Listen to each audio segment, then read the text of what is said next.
فرهاد одинаев, фаъоли ҷомеаи шаҳрвандӣ ва раҳбари собиқи телевизиони Сафо дирӯз 25 сентябр зимни убури марзи Беларус бо Литва аз тарафи мақомоти Беларус боздошт гардид. аз субҳи дирӯз то ҳолу дар шуъбаи корҳои дохилии ноҳияи Ашмяни вилояти Гроднои Беларус нигаҳдорӣ мешавад.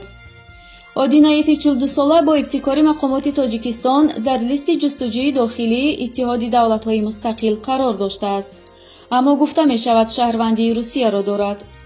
ҳамчунин қаблан як телевизиони русӣ аз ошхонаи ӯ дар яке аз бозорҳои Москав гузориш дода буд.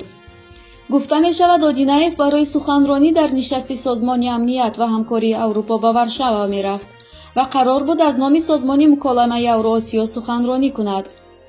раҳбари ин созмон Муҳаммадҷон Кабиров боздошти одинаевро тасдиқ кард ва гуфт ин созмон ва чанд созмони ҳуқуқи башар низ вориди кор шуданд то монеъи истирдоди ӯ ба Тоҷикистон шаванд.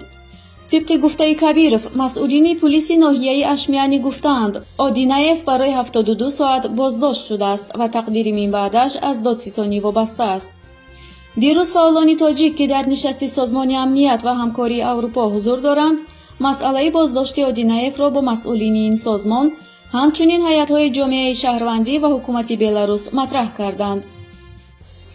масъулини Созмони амният ва ҳамкории Аврупо ва дигар ҳайатҳо ваъда карданд ки қазияро пайгирӣ хоҳанд кард.